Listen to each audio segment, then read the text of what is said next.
ela chegou um momento que chegou, falou para mim, mãe, vamos sair dessa casa, que senão nós vamos morrer. É muita briga. Muitas vezes ela separou é, eu e o pai dela, né, de brigas, ela separou. A gente, mãe, essa casa tem uma energia muito ruim, muito. A gente não vai conseguir se libertar se não sair daqui.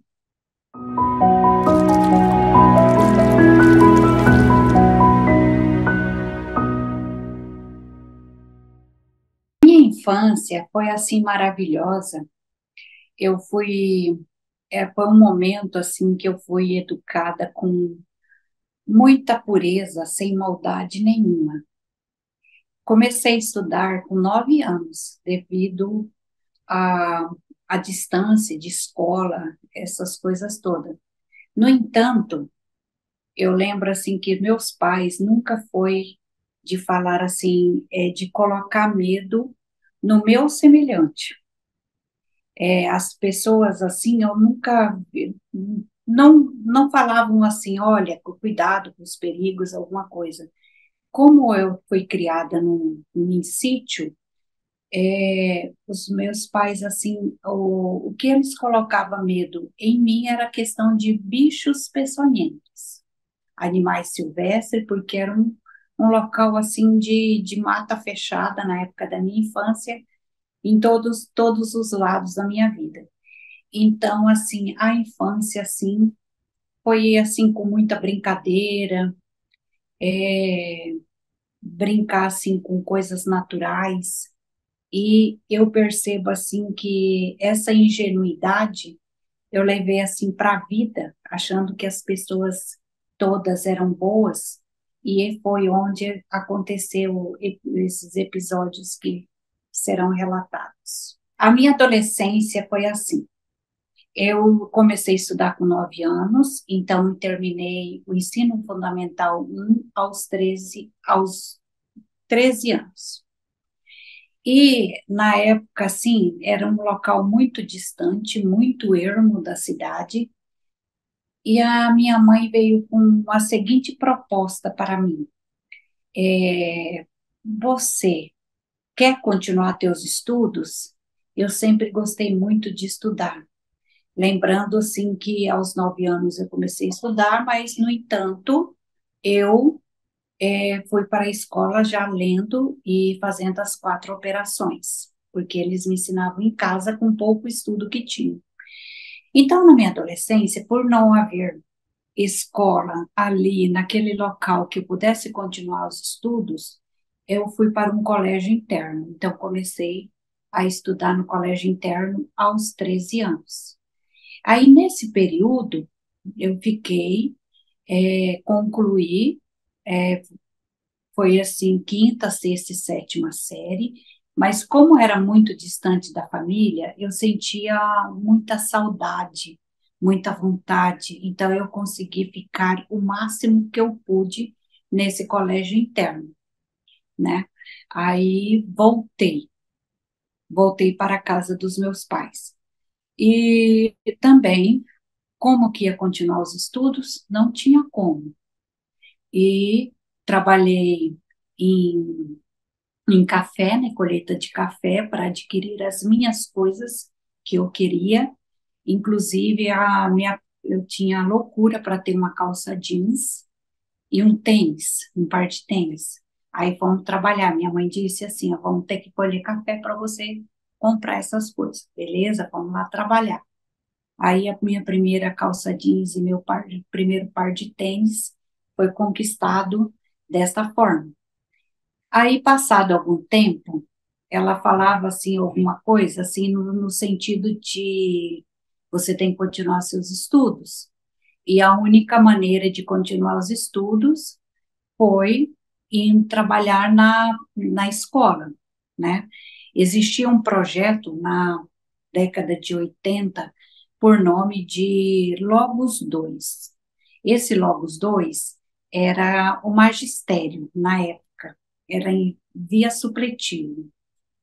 E então comecei a estudar, comecei aos 17 anos a trabalhar na escola, como professora já. E aí fui aos 18, né? Comecei aos 18, estudar o Logos 2. E fui indo e consegui terminar o Logos 2, então eu tinha o magistério. Lembrando assim também que o magistério era um curso profissionalizante, né, como as pessoas da minha idade devem lembrar, e na época, por eu morar num local de sítio, onde as pessoas eram 70% não alfabetizada, eu lembro assim que quem tinha o ensino médio, antes disso mesmo, era considerado uma pessoa com muito estudo.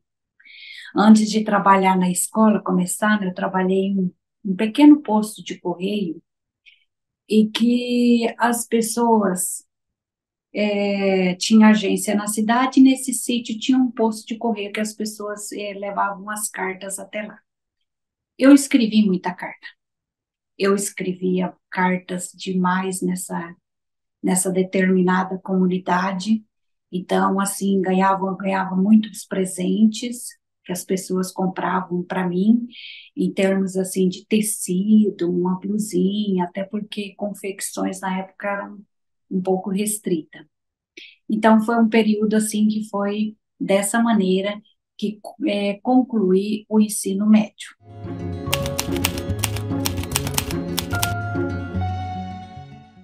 Passado o ensino médio, eu ficava assim sonhando com a faculdade. Aí eu namorava com um rapaz, assim, de 17 até os 20 eu namorei, e de muito gente boa, mas aquela vontade de estudar, fazer uma faculdade, era mais do que tudo na época, né?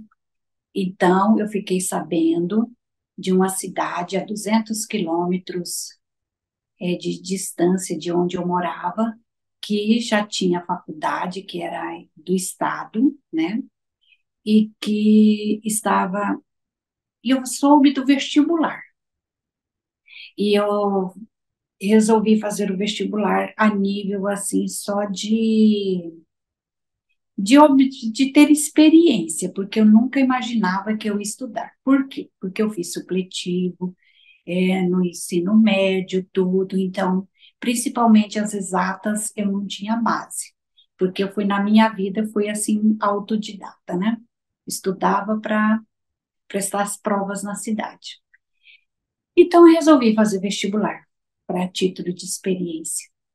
E não é que eu fui aprovada, aí fiquei angustiada sem saber o que fazer para ir para a cidade um pouquinho maior do que que eu morava antes para estudar.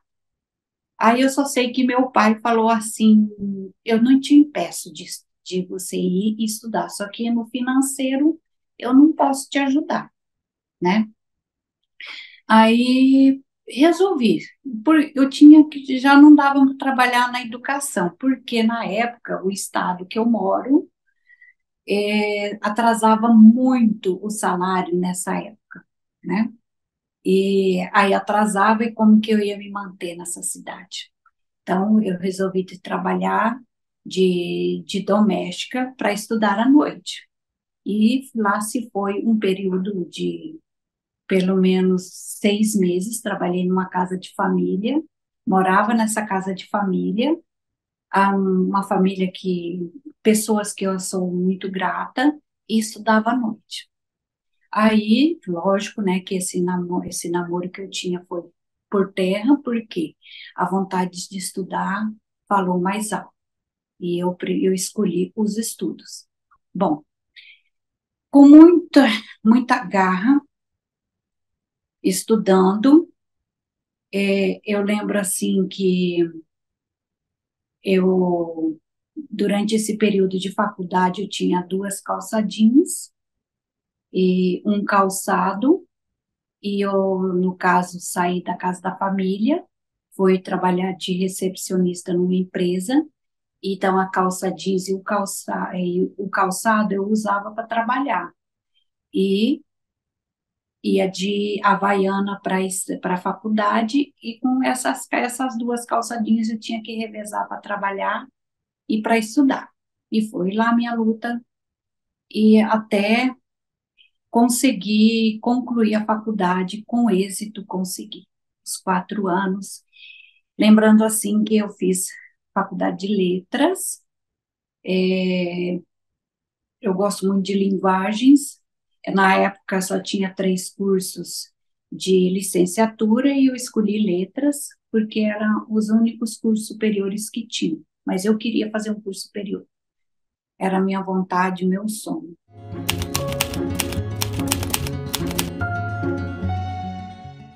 Após a faculdade, eu fui trabalhar nas escolas, né? Trabalhei em 3 escolas, trabalhava de manhã, tarde e noite. E comecei a sonhar, né? O meu sonho era conhecer praia, que eu não conhecia. Aí eu lembro, assim, que primeira praia, primeiro local de praia que eu fui foi Salvador, e fui de ônibus, do Mato Grosso até Salvador de ônibus, porque eu queria conhecer praia. E conheci, foi muito bom, uma experiência muito boa. E, e assim foi. Aí eu fui conquistando, né, que eu trabalhava muito, conquistando algumas coisas, que era um sonho, meu sonho, né? Consegui comprar uma casa, fiz consórcio de carro, comprei uma moto, tinha um terreno. Aí passou-se assim nesse, nesse período intenso de trabalho, passou-se 5 anos. E até então eu achava assim que eu não queria mais fazer cursos nenhum, por exemplo, especialização, continuar os estudos pós-acadêmicos. Mas com o decorrer do tempo, a gente sente essa necessidade, né, que não dá para parar no tempo. Aí, passado uns 5 anos, eu conheci uma pessoa que é o pai da minha filha, e aí conheci. Como eu lembro assim que quando eu fui para Salvador, eu tinha conhecido uma pessoa que eu gostei muito. Então a gente estava fazendo planos, ele conhecia a minha região, tudo, mas ele adoeceu e passou pouco tempo, teve o falecimento dele, e eu fiquei assim muito mal mesmo. Aí passou alguns meses, conheci o pai da filha, e aí a gente começou a se envolver. Ele começou a se preocupar comigo, a ligar. Eu sei que na época ainda era aqueles telefone fixo ainda, né, que tinha e ligava, e preocupando como que eu estava, isso, eu tinha crises assim de vez em quando de bronquite, como que você tá? Fiquei preocupada com você. Eu achei aquilo ali magnífico, né, maravilhoso. E essa pessoa tinha 3 filhos, e eu não tinha nenhum, não.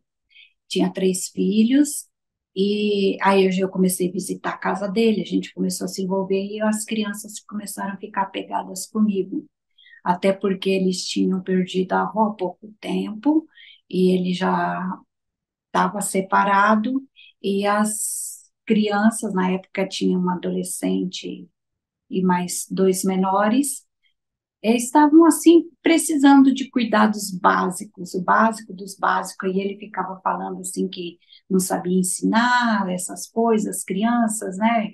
Tipo assim, desde escovar os dentes bem feito, de uma boa escovação, até cuidado com as unhas, com a roupa, essas coisas todas.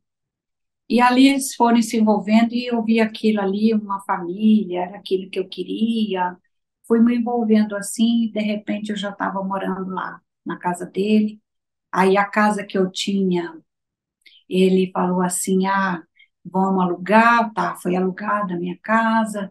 Os móveis que eu tinha levei para a casa dele. E assim foi. Aí, passado alguns meses, uns 7 meses, eu engravidei da minha filha. Aí já começou já os pequenos sinais, como assim, você não vai precisar trabalhar por muito tempo, que eu vou arrumar um trabalho X para que não vai precisar. E eu ficando assim, não, trabalho, parar de trabalhar nunca na minha vida, né? Aí eu fiz concurso lá no ano 2000, fui aprovada, assumi, e ele fazia de tudo, tudo mesmo para que eu parasse de trabalhar, dizendo que não precisava. Era, eu estava gestante, né, que depois de 7 meses que a gente estava junto, eu engravidei, aí logo que eu fui aprovada no concurso, fui chamada, e comecei a trabalhar numa escola um pouquinho distante, assim, de casa. Aí eu lembro, assim, que ele inventava, ele tinha uma paranoia tão grande a respeito de ciúmes, que qualquer pessoa, qualquer professor que trabalhasse na escola, ele falava que eu estava tendo caso com essa determinada pessoa. E aquilo foi me fazendo mal. Ele ia na frente da escola, ele me chamava na hora do recreio, eu tinha que ir lá, ele me chamava de nomes pejorativos.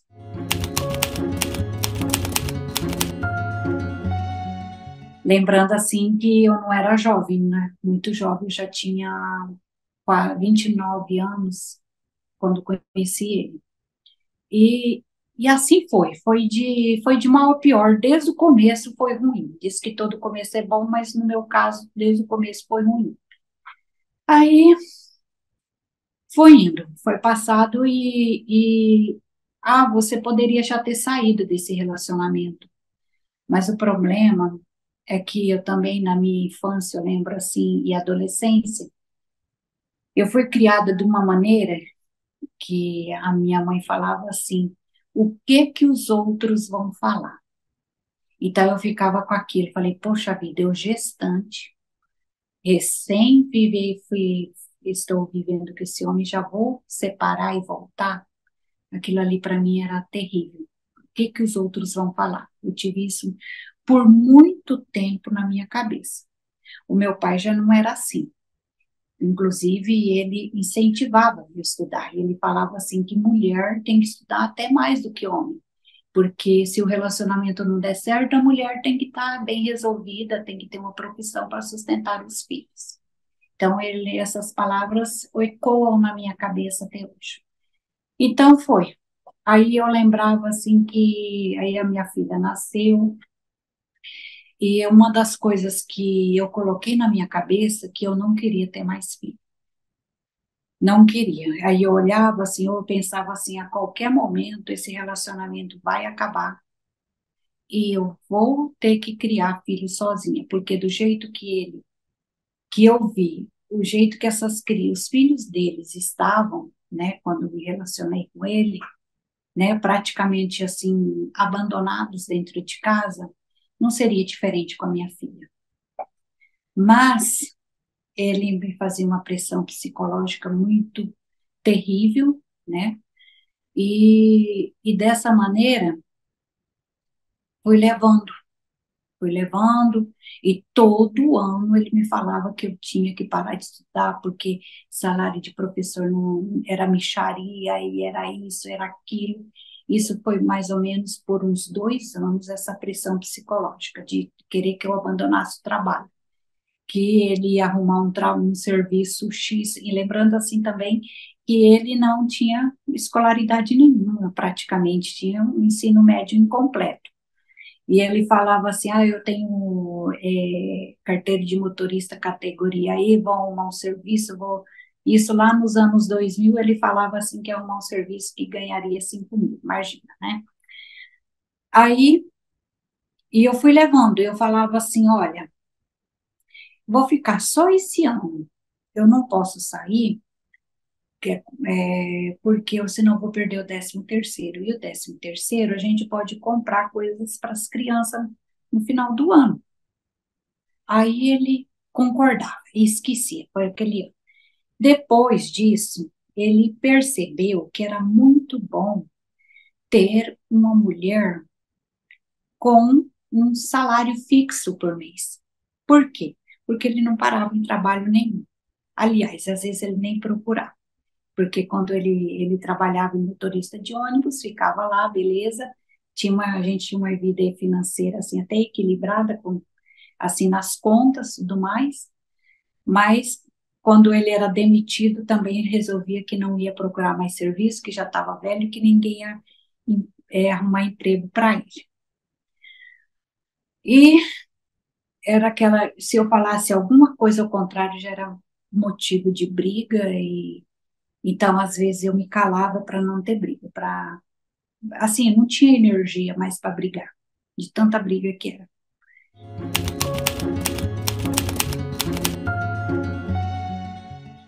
Então, assim, e assim foi indo. Aí ele percebeu, né, que era bom, meu salário era em dia.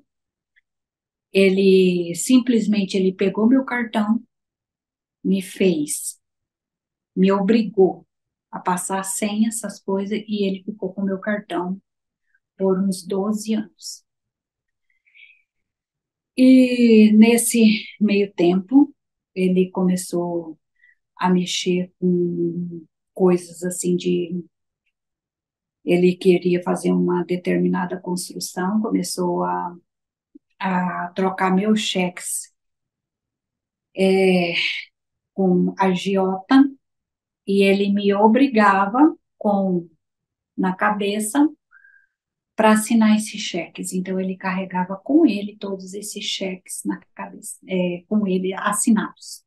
E assim agiotando cheque, aquilo ali eu sabia que ele não ia pagar, ia virar uma bola de neve e que meu nome já ia cair por terra.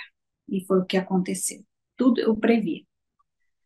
E tentei diversas vezes sair desse relacionamento. No entanto, ele me ameaçava na cabeça e dizendo também assim que ia colocar fogo na casa dos meus pais no sítio, né, na cidade onde eu morava, meus pais moravam lá, e que ia acabar com minha família.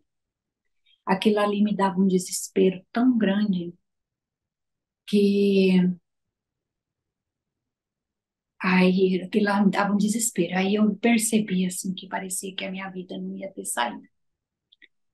E assim ia levando, falei, não, eu vou ter que aguentar, né? Porque foi uma escolha minha, como que a minha família vai sofrer por isso? E assim ia. E nisso a minha filha ia crescendo, ia vendo aquelas brigas, cuidei o máximo que pude, era mais fácil eu ficar sem comer do que ficar sem tomar um anticoncepcional. E depois eu percebi, assim, que pelos olhares de outras mulheres que ele andava com outras mulheres, eu obriguei a usar preservativo, e com isso foi uma briga terrível também, né? Porque ele não queria, mas é, ele usava, começou a usar, e assim ia. Aí, com muito custo, passado um tempo, uns 4, 5 anos que a gente estava junto, eu senti a necessidade de fazer uma especialização. Até porque eu sou funcionária pública, né? A gente tem só elevação, a gente tem elevação de nível, de classe, se tiver, se aumentar os títulos acadêmicos. E ali fui fazer uma pós-graduação, uma especialização em literatura infantil, e com isso foi mais uma briga quando eu decidi estudar, que eu ia lá atrás de homem, que não sei o quê, que essas coisas todas. Mas consegui, com muito custo eu fui. Fiz a especialização, e depois, diante lá na especialização, assim, as professoras, as colegas falavam assim, eu vou fazer mestrado, não sei o quê, vou entrar no mundo da pesquisa. Aí aquilo ali me acendeu uma necessidade, um desejo de estar no meio do mestrado, né, continuar os estudos. E resolvi falar, né, para o cidadão, da minha vontade de fazer mestrado. E o mestrado teria, assim, na capital do meu estado, que daria uns 500 quilômetros, mas, no entanto, dava para fazer. Por quê? Porque ele não tinha serviço fixo. É, eu poderia pegar licença remunerada para estudar. Então, jeito tinha. Então, eu poderia fazer assim, começar com disciplinas com aluno especial, né? Fazer 2 disciplinas, depois fazer a prova para entrar nesse meio acadêmico.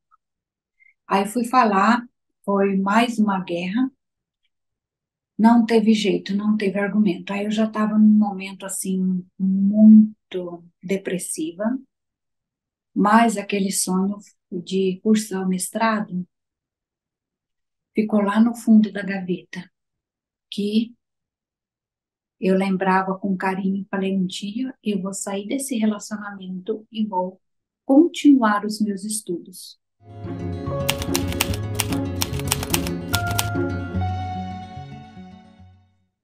Foi indo. Nesse meio tempo, eu fiz mais uma especialização, porque eu não queria parar de estudar. Parece que minha cabeça ia enferrujar se eu parasse de estudar. Fiz uma especialização em relações raciais, muito boa também, que era híbrida, né? Tanto remota quanto presencial, e fui, estudei mais uma especialização. E assim foi. Aí, devido a um acontecimento que ele teve, que ele aconteceu na vida dele, depois de algum tempo, de uns 8, 9 anos, ele teve um júri popular. Aí, nesse júri popular, na conversa do promotor, é, algumas coisas o promotor, assim, tipo assim, que debochava da cara dele, né? Algumas situações, assim, que ele percebia que era inventada. Aí passou, aí eu observava e eu lá, né, eu participando, não, assistindo, eu ficava observando lá o promotor falando, e eu olhava para a cara dele, ele com aquela cara de assustado, né, com medo, né, de ser preso. Aí eu ficava olhando assim, aí eu começou a me dar uns insights, assim, falei, nossa, olha a cara de assustado que esse cidadão está fazendo. E então o negócio dele é braveza, a bravura dele é só com mulher. Aí passou algum tempo, é, mas depois, né, ele não foi preso, mas respondeu em liberdade. Passou mais alguns meses, eu estava sozinha em casa e cozinhando, e ele chegou e falou para mim assim, eu encontrei doutor fulano no mercado. Mas aí eu tinha esquecido, né, o nome do promotor, mas quem que é doutor fulano? Ah, o promotor do meu júri. Aí eu cumprimentei ele, falei assim, tudo bem, doutor? O senhor falou aquilo de mim, tudo, mas é teu papel, né? Aí eu reagi. Falei, aí eu reagi de um jeito. Falei, mas você não é de nada, isso não é? Você falar, eu sozinha aqui, você falar que foi doutor, foi chamando o doutor fulano, nem para usar um nome aí pejorativo para designar esse doutor fulano, mas você não é de nada, você é isso só com mulher. Comecei a reagir. E uma das coisas que sempre me ajudou nessa reação, começou a me ajudar nessa reação também, né, além disso, foi leituras. Eu lembro assim que os primeiros é, livros assim que falava de saúde emocional, saúde mental, depressão, ah, foi Augusto Cury, que eu teve um período da minha vida que eu fiquei muito depressiva, me afastei do trabalho, tudo. E na escola, na biblioteca da escola, eu vi uma coleção por nome de Análise da Inteligência de Cristo, de Augusto Cury, que eu comecei a ler. mas ler assim de uma maneira que devorei esses 5 livros. É uma coletânea de 5 livros. E ali começou a me despertar, porque até então eu achava que tudo aquilo que ele fazia comigo, a culpa era minha, que eu não merecia coisa boa, que eu não merecia realizar meus sonhos, que eu deveria ser uma pessoa imprestável. Aí, quando eu comecei a ler, começou a despertar e eu percebi que eu não era aquilo que eu estava pensando. Aí, a minha depressão, assim, era tão terrível que eu saía da escola, eu tinha vontade de ir para um, um parque florestal que tem aqui na cidade onde moro e ficar lá escondida, para ninguém me ver. Mas eu tinha minha filha, eu olhava para ela. Tinha vezes que eu pensava assim, eu vou sair, eu vou sumir e vou deixar a menina com ele. Mas eu ficava pensando, como eu vou deixar essa menina para sofrer com ele, né? E não tem como. Eu não ia deixar minha filha para trás de jeito nenhum. E assim foi.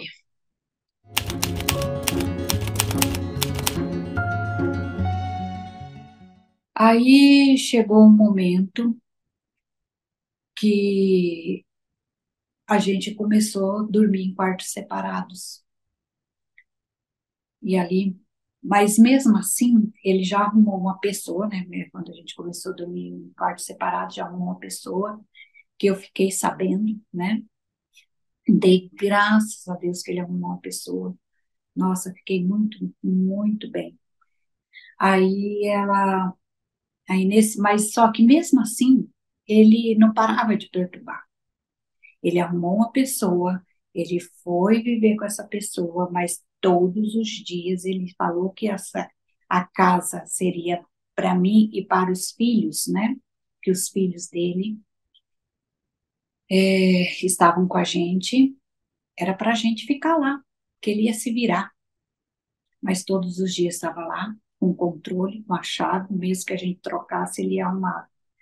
Então, mesmo assim, a gente não tinha paz. Aí era muita briga, aí a minha filha já estava adolescente, ela chegou um momento que chegou, falou para mim, mãe, vamos sair dessa casa, que senão nós vamos morrer. É muita briga. Muitas vezes ela separou eu e o pai dela, né, de brigas, ela separou. A gente, mãe, essa casa tem uma energia muito ruim, muito. A gente não vai conseguir se libertar se não sair daqui. E conseguimos. Eu estava assim, numa época que eu estava com o meu salário com alguns consignados, porque eu sempre fazia isso, né? Fazia consignado para ajudá-lo, mas só tive prejuízo com isso. Aí aluguei uma kitnet com pouquinha coisa, com o básico do básico. Eu e minha filha fomos morar lá. Aí começou uma nova história. A gente começou a ter paz.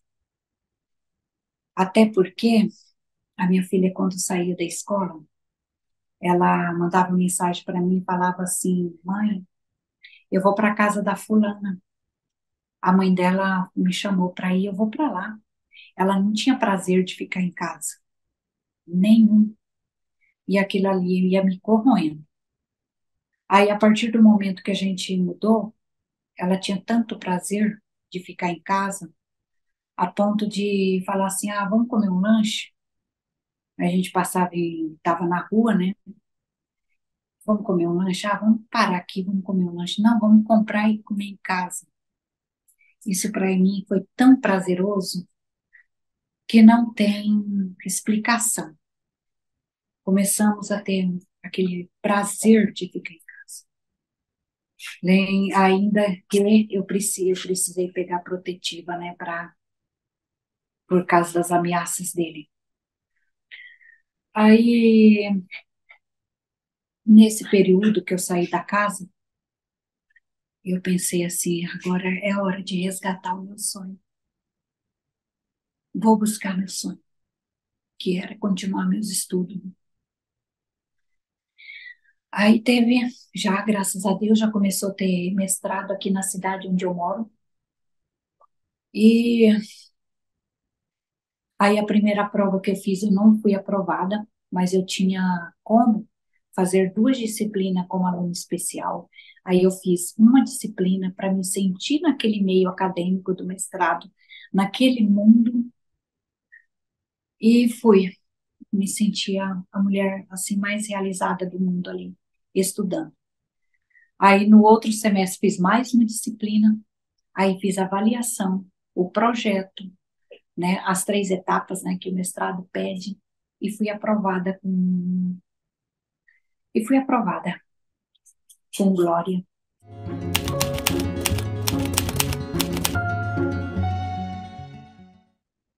Nossa, que maravilha, meu Deus.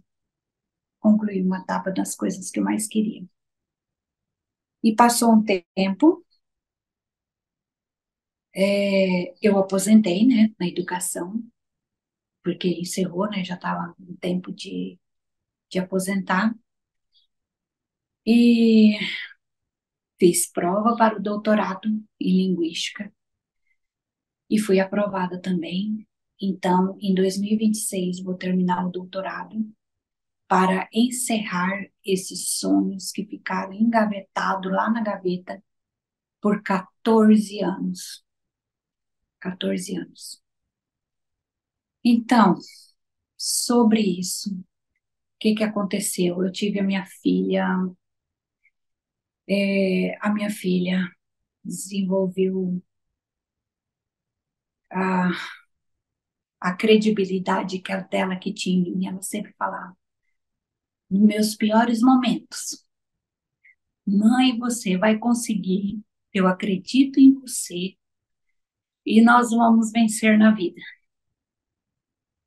E venci na questão assim profissional, que eu aposentei e não parei de trabalhar. Eu sou professora de redação, corrijo trabalhos acadêmicos, né?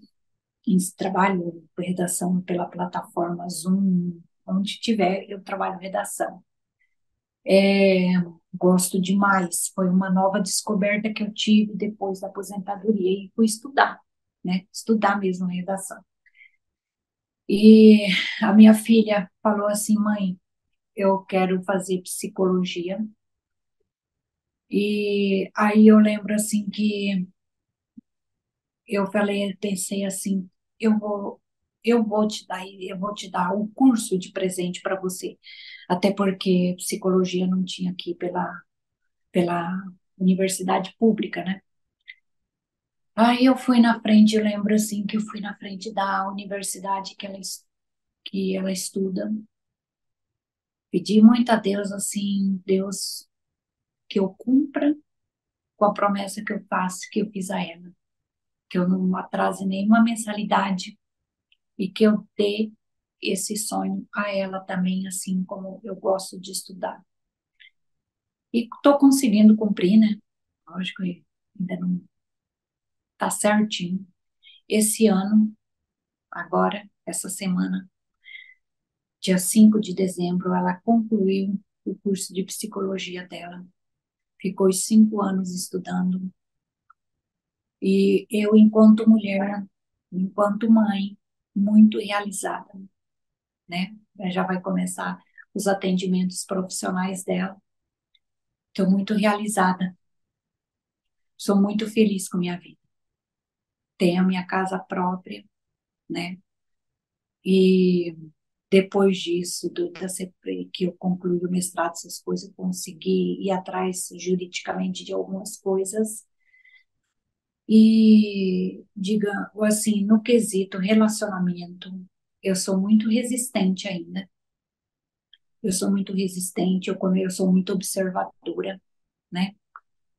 Eu não sei, eu acho que por várias coisas, pelo que eu passei e porque eu sou estudante aí de linguística, a gente é muito observador, né? Tudo é uma linguagem. E eu sou muito resistente, então tenho que fazer um tratamento ainda a respeito disso. Logo após o mestrado, eu comecei um tratamento psicológico, que a psicóloga deu um up na minha vida. Depois, em outro momento, uma outra psicóloga também me ajudou muito. Então, a terapia ajudou, assim, a, a melhorar muito a minha vida, a melhorar, a resgatar essa mulher de alto valor que eu sou, me considero.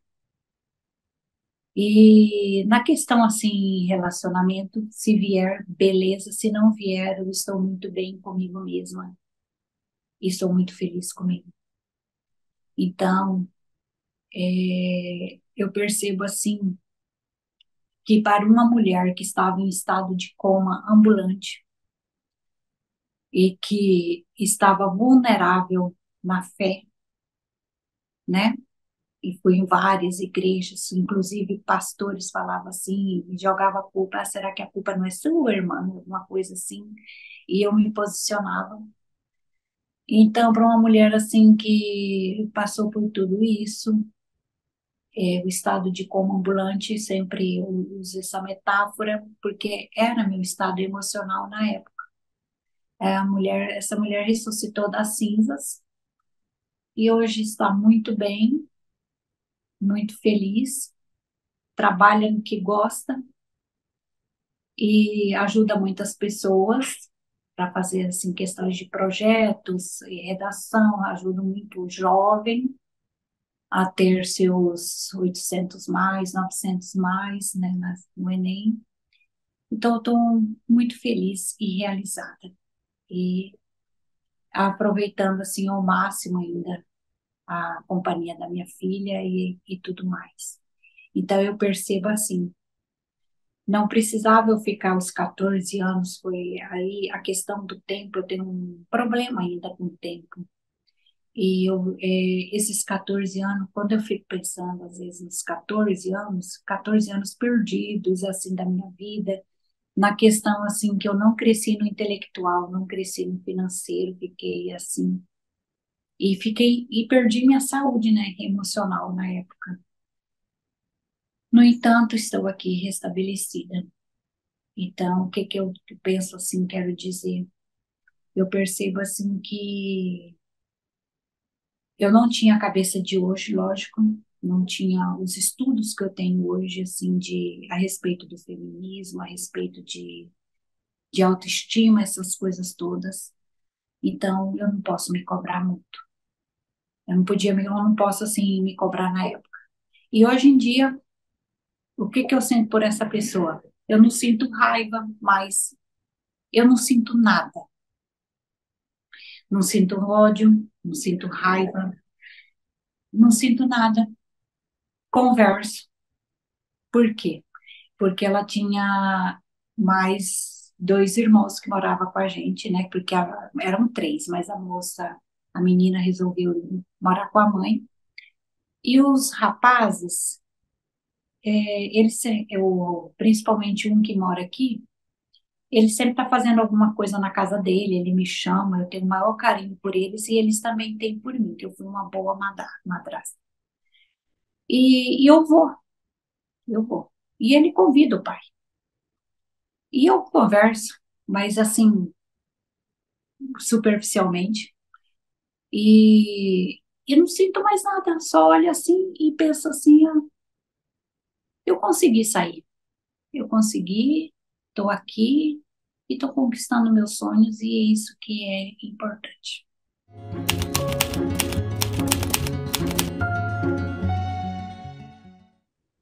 Olha, eu posso fazer a consideração final.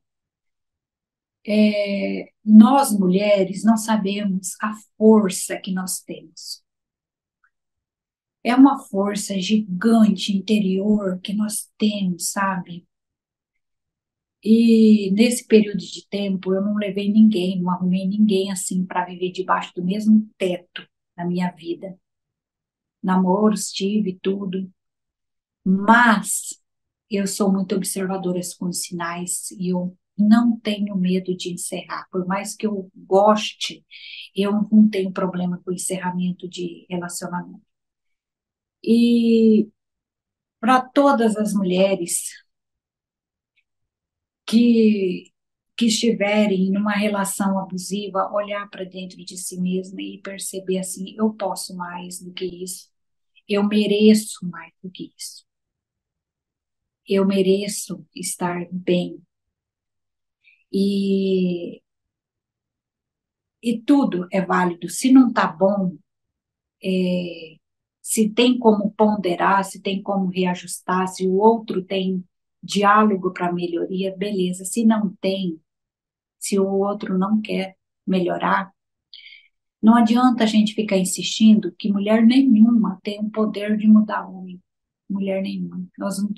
Eu tive por muitos anos a síndrome da Mulher Maravilha, em todos os sentidos, ser a provedora, ser a mãe dos filhos dele, que hoje são cidadãos de bens, têm suas profissões, e muitos deles, e eles falou assim que viu em mim esse exemplo. E as mães deles, né, sempre me agradeceram muito por eu ter incentivado os filhos, vão estudar, vão correr atrás dos seus sonhos, tudo. E eles sempre me viram, né? Assim como a minha filha hoje em dia, ela olha para mim, eu vejo ela conversando com amigas, diz ela que já falava até na sala de aula dela, falava assim para algum, para professores e para amiguinhas delas, amigas dela que ia falando, eu não posso, eu tenho a minha mãe como exemplo, não posso ser menos do que ela. Contar a minha história já foi muito mais difícil, já foi muito assim emocionalmente difícil, de a ponto de chorar horrores. Hoje eu conto assim, preciso respirar, lógico, mas eu conto minha história assim com facilidade. E eu sou muito grata a Deus, né? Porque sempre esteve comigo.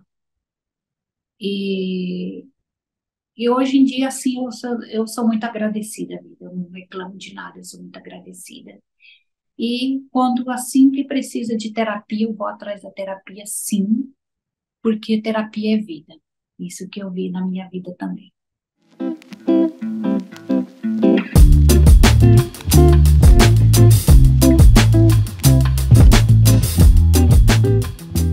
E aí, gostou da história da Nailde? A volta por cima que ela deu dá até um quentinho no coração, né? Quero que você nos ajude a libertar mulheres de relacionamentos abusivos. E é muito simples, é só compartilhar o nosso conteúdo com todo mundo que você gosta.